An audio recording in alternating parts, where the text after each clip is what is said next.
afternoon. We're not in the cave because it's too hot, but Dylan likes me to dress up, so I hate this hat. Ignatius' letter to Polycarp. It's a lengthy work, it's a very heavy work. Ignatius was writing to a fellow bishop, not a community, so his standards are somewhat different, arguably higher. His greeting is quite short, it's only 3 lines. It's his usual Ignatius, also called blah blah blah blah blah, very very short, how wonderful God is to let him be there. He finishes with heartiest greetings.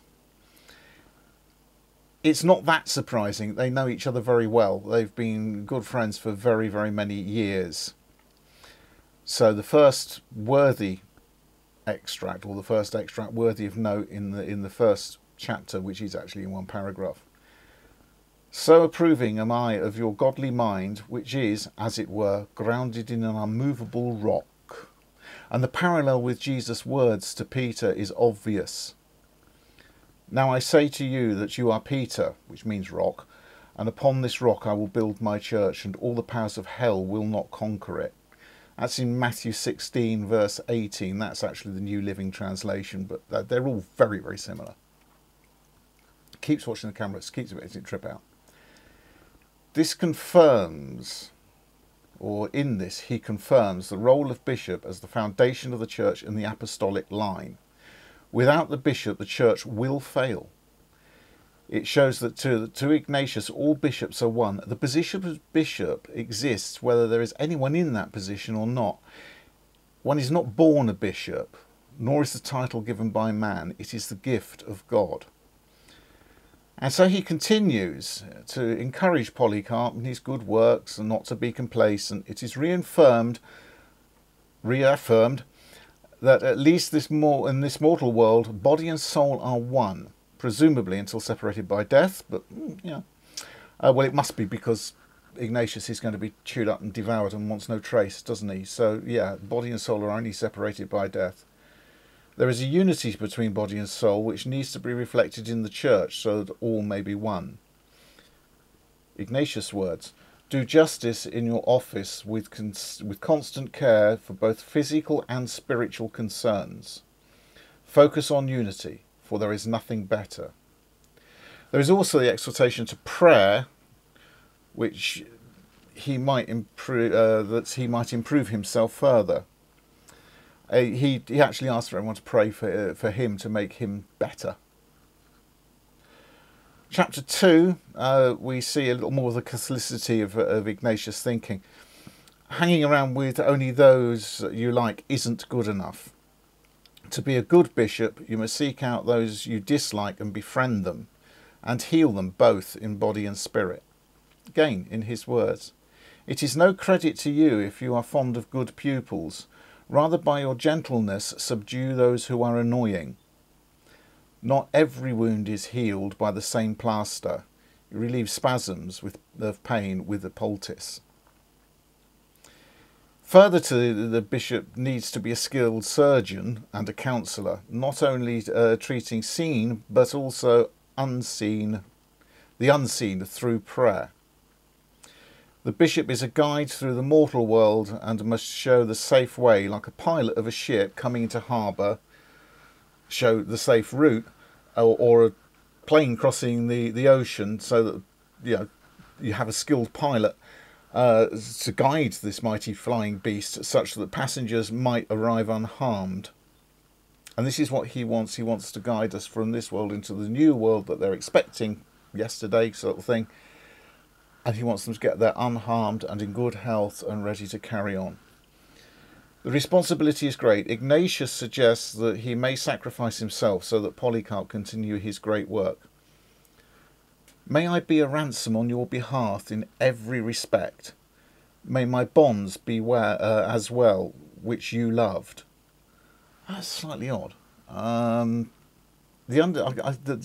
loving of the bonds is a bit confusing. Then we see the need for the strong against those who would seek to trick the good and mislead the weak. Stand firm like an anvil being struck by a hammer, he says. while calling for patience in all things. There is a need to do these things now, for the end time is at hand. Ignatius says, understand the times. Wait expectantly for him who is above time, the timeless, the unseen, the one who became visible for our sakes, who was beyond touch and passion, yet for our sakes became the subject to suffering and endured everything for us. God made man, again, the flesh. God made flesh. Social care was important, like then, as arguably now, still somewhat lacking. And he addresses this. Widows must not be neglected. After the Lord, you must be their protector. Do not let anything be done without your consent, and do not do anything without God's, as indeed you do not. Again, complimenting Polycarp all the time. He really likes Polycarp. This again is similar to God's instruction in Isaiah. Hear the orphan's plea and care for the widow.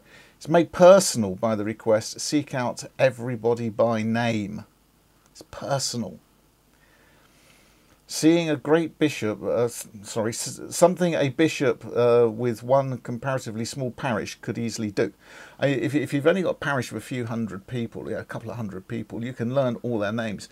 When you've got a diocese of many thousands, you lose something.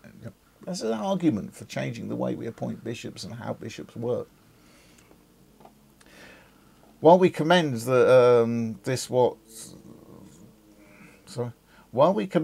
what follows is, by today's standards, quite shocking, actually. Listen carefully. Do not treat slaves and slave girls contemptuously. Neither must they grow insolent. But for God's glory they must give more devoted service, so that they may obtain from God a better freedom. Moreover, they must not be over anxious to gain their freedom in the community at the community's expense, lest they prove to be slaves for selfish passion. Slavery is still accepted. It's a hierarchical thinking. It's typical of the place and the time. A slave who was born to be a slave was born just as Ignatius was born to be a martyr. It is God's will. Similarly with women.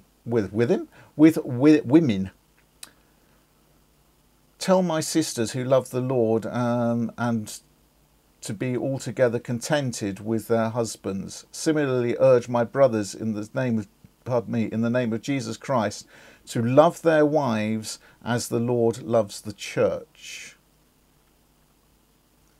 It's kind of reflection of Paul's letter to the Corinthians when he tells women to shut up, basically. And that's the first dropout. Paul's letter to the Corinthians, similar to Ignatius. As in all the congregation of the Lord's people, women should remain silent in church. They are not allowed to speak, but they must be in submission, as the law says. If they want to inquire about something, they should ask their own husbands at home, for it is disgraceful for a woman to speak in church. It's slightly different to his letter to the Romans, chapter 16, really, look it up. We don't know the precise social context in which Ignatius writes, but we do have reason to believe that all was not well in Corinth, and that Paul's letter might well have been written under very different social circumstances. Either way, we must remember before we reject both writers' work, that we changed our views with one another, and what was quite acceptable and indeed expected is now, quite rightly, rejected. He then goes on to promote chastity. Sex had to come into it somewhere, didn't it? There's another quick cut for you because I've got white balance. He's promoting chastity because, everyone was uptight about sex then, wasn't he? As it is most desirable, but only the bishop is... I'll start over. He then goes on to promote chastity as most desirable. Only the bishop is permitted to know who is chaste and who isn't. Bit kinky. He does allow for marriage, clearly being a sensible man. Not all have the gift of celibacy. However, marriage requires a higher earthly authority. It is right for men and women who marry to be united with the bishop's approval.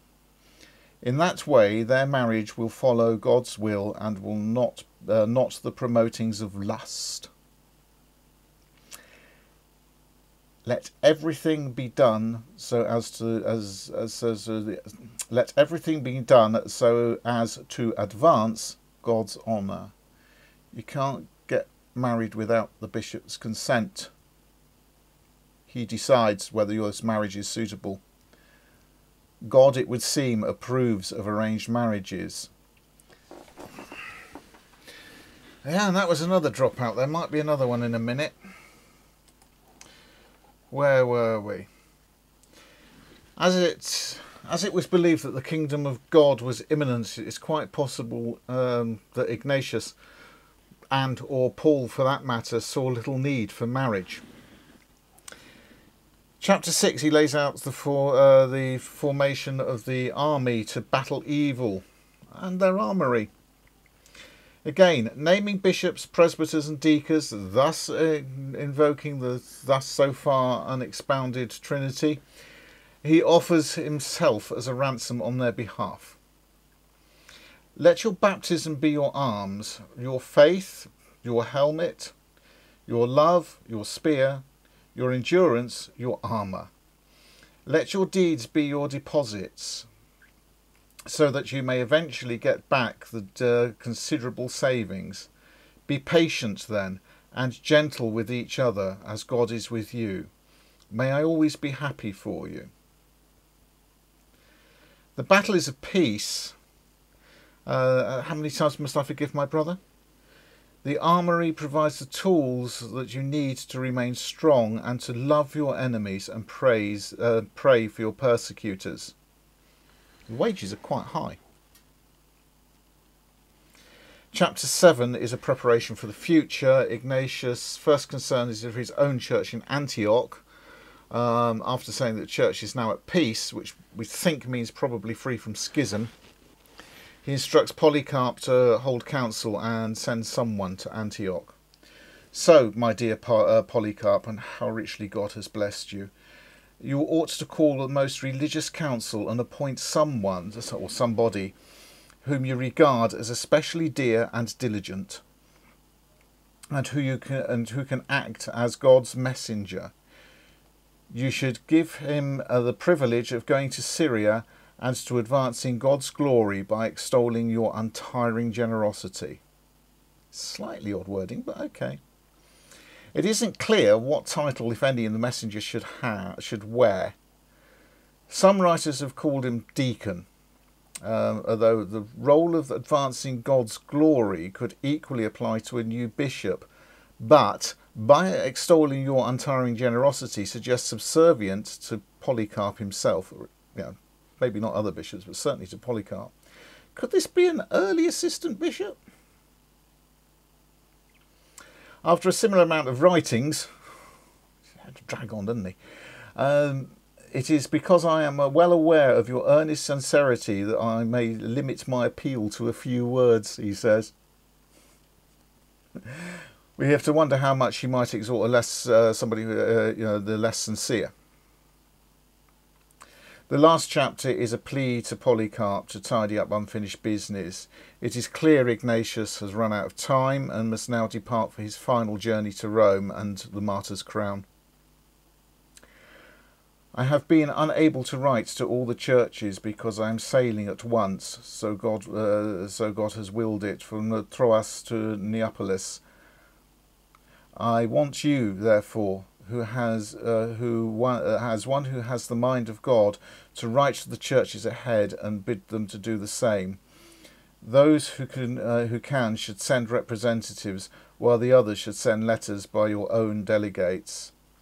In that way you will win renown, such as you deserve by an act that will be remembered forever. We've got one letter from Polycarp. Unable to finish his work, he has handed the sword to Polycarp, who is to write to the churches ahead. Two ways of looking at this. The churches that lay en route to Rome, or ahead is the future, and Polycarp is to provide new counsel for the fledgling churches forming in the New World. Due to the fact that he's kind of on his way to Rome, there's already a church established there, and he's written to them. And how's the runner from behind going to get in front of him? And he's just almost there now. I mean, death is imminent. I think I'll go with the latter. His letter completes Ignatius with his letters complete. Ignatius bids Polycarp farewell in the Lord. And that's it. That's everything Polycarp has written has been now been either read to you or summed up. Do we move on to Polycarp and his letters and his martyrdom? I don't know. That's really heavy going, and there's a heck of a lot of it. Thank you very much for bearing with me through all our trials and tribulations in this production of these videos. And we will be back with something very soon. And I want to move on to the more modern stuff so I can take these silly clothes off. Thank you again. Good night.